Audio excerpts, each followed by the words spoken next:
के वचन सुहाए और सुनि हनुमंत हृदय अति भाई। अगर हमने इन दो पंक्तियों का आश्रय ले लिया कि सुंदरकांड का पाठ करना सार्थक हो जाएगा, सुंदरकांड अति सुंदर हो जाएगा, क्योंकि इसमें दो ही पंक्ति में सब कुछ कह दिया है। जामवंत के वचन सुहाए और सुनि हनुमंत हृदय अति भाई। तो जामवंत और हनुमंत की पूरी चर्चा हो रही है। जामवंत कौन है? जामवंत मंत्री अति बूढ़ा। और हनुमान जी कौन है? आरती कीजिए हनुमान लला की। हनुमान जी कौन है? लला है। हनुमान जी कौन है? युवा है। और जामवंत जी कौन है? जामवंत जी बूढ़े वृद्ध हैं। तात्पर्य कहने का है सुंदरकांड सुंदर हो जाएगा अगर जामवंत और हनुमंत का संयोग बन जाए। कहने का तात्पर्य गोस्वामी जी की लेखनी लिखती है, जामवंत के वचन सुहाए। अगर समाज अपने वृद्ध जनों के, अपने माता पिता के, अपने श्रेष्ठ जनों के पद चिन्हों पर चले और सुनी हनुमंत हृदय अति भाए, भाई नहीं अति भाए, भा गए, समा गए। किसके वचन समा गए? जामवंत जी के वचन समा गए। कहने का तात्पर्य यह है कि हमारा जो समाज का आदर्श है वो हमारे बुजुर्ग हैं, हमारे बड़े माता पिता हैं, हमारे गुरुदेव हैं। अगर इनके वचनों को युवा वर्ग अगर सहजता से स्वीकार कर ले तो बोलो सुंदरकांड हो जाएगा कि नहीं हो जाएगा? आज विरोध क्यों है? क्योंकि छोटा बड़े की बात मानने को राजी नहीं है। इसलिए अगर जामवंत और हनुमंत दोनों का तारतम्य बैठ जाए तो जो भी घटना घटित होगी वो सुंदरकांड होगी। तब बाबा को अंत में क्या लिखा?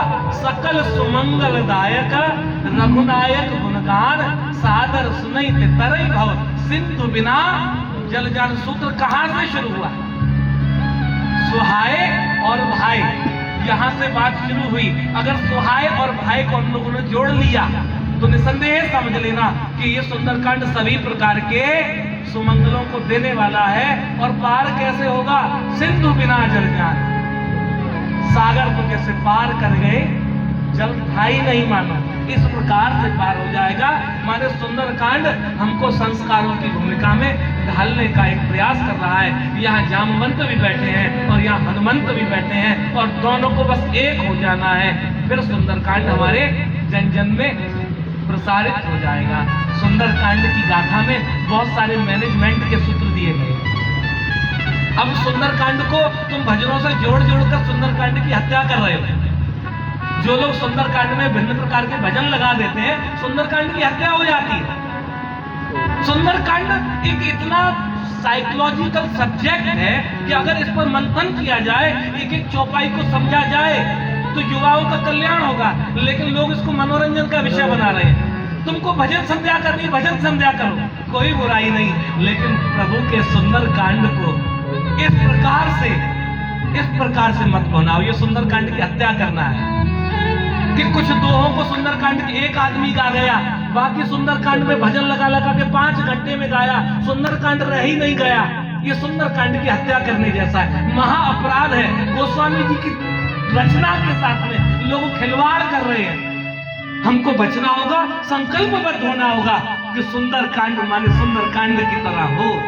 सुंदर किम न सुंदरम, इसमें क्या सुंदर नहीं है जो तुमको और कुछ लगाने की आवश्यकता पड़ रही है? अरे तुमको नहीं समझ में आता, तुम भजन संध्या करो, कोई रोक रहा तुमको, लेकिन सुंदरकांड की हत्या मत करो। मेरा विनम्र निवेदन है, आज हम लोग पारंपरिक सुंदरकांड, आदरणीय दीपक भैया ने कहा इसका विषय क्या रखें, तो मैंने कहा पारंपरिक संगीत में सुंदरकांड, माने प्रथम अर्धाली से लेकर और अंतिम समय तक संगीत में ये सुंदरकांड की प्रतिष्ठा है। उसको सांस्कृतिक रूप दिया जाए, ये सुंदरकांड की प्रतिष्ठा है।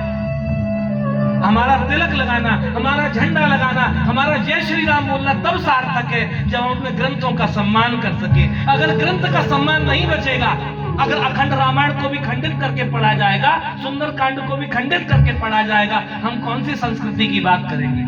मेरा विनम्र निवेदन है, मेरे माध्यम से इस व्यासपीठ की ओर से यह संदेश दूर तक जाए कि सुंदरकांड की मूल अवस्था का सम्मान हो, उसकी चौपाइयों का व्याख्यान हो, उसकी चौपाइयों को हम धारण करें। सुंदरकांड के सूत्र दूर दूर तक जाएं। आज तो हम पाठ करेंगे, बाद में एक दो चौपाइयों की व्याख्या भी करेंगे, लेकिन कभी अगर विषय बनेगा तो 2-3 दिन का एक सुंदर कांड सत्संग करेंगे कि सुंदर कांड से क्या क्या निकल के आ रहा है। आज तो समय कम है और हमको राममय होना है। आइए अधिक समय ना लेते हुए हम लोग श्री हनुमान जी के चरण शरण में, श्री हनुमान चालीसा में, मैं अपने आदरणीय गुरुदेव हमारे संगीत के बहुत अच्छे आचार्य हैं और वास्तव में मैं तो संगीत का सा भी नहीं